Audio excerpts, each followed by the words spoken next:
సునీతను బలపరిచే దిశగా ప్రతి ఇంటికి భారతీయ జనతా పార్టీ కమలం పువ్వు గుర్తు ఓటేసి సునీతను గెలిపించే దిశలో మేమందరం ప్రతి గల్లీ తిరగడం జరుగుతుంది.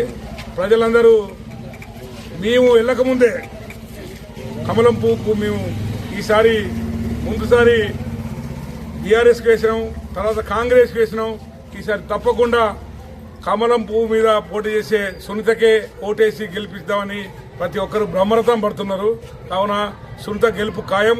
అదేవిధంగా వర్ధన్నపేట మొత్తము మెజారిటీ స్థానాలు బీజేపీ కైవసం చేసుకోబోతుంది. ఈసారి మున్సిపాలిటీ చైర్మన్ కూడా బీజేపీ గెలవబోతుందని ఖచ్చితంగా చెప్తున్నాము. ఎందుకంటే ప్రజల స్పందన అట్లున్నది.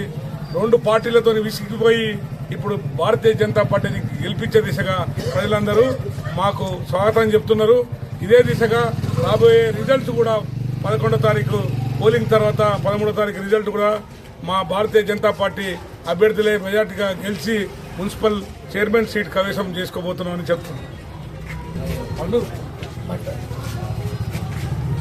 తెలంగాణ వ్యాప్తంగా కాంగ్రెస్ పార్టీ మీద ప్రజల తీవ్రమైనటువంటి వ్యతిరేకతతో ఉన్నారు.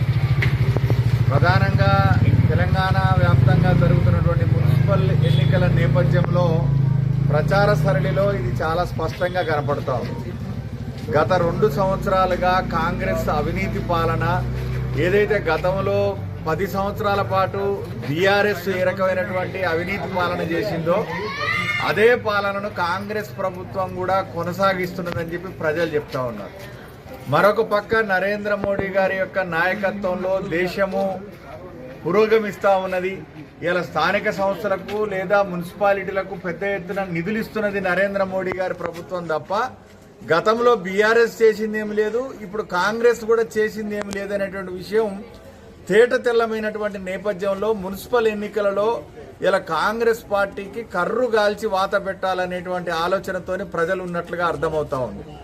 ఈ నేపథ్యంలో ఈరోజు వర్ధన్నపేట మున్సిపాలిటీలో తిష్ట వేసినటువంటి అనేక సమస్యలకు పరిష్కారం భారతీయ జనతా పార్టీ అభ్యర్థుల్ని గెలిపించుకోవడం అని చెప్పి వర్ధన్నపేట ప్రజలు భావిస్తున్నారు. 2వ వార్డులో గుగ్గులోతు సునీత గారి యొక్క విజయాన్ని కాంక్షిస్తూ ప్రచారంలో పాల్గొంటుంటే ఇలా ఓటర్లు కూడా అనూహ్యంగా స్పందిస్తున్నారు. నరేంద్ర మోడీ గారికి మద్దతు పలకాల్సిన అవసరం ఉంది. స్థానిక సంస్థల్లో జరుగుతున్నటువంటి ఎన్నికల్లో బీజేపీకి అండగా ఉంటామని చెప్పి ఓటర్లు చెప్తా ఉన్నారు.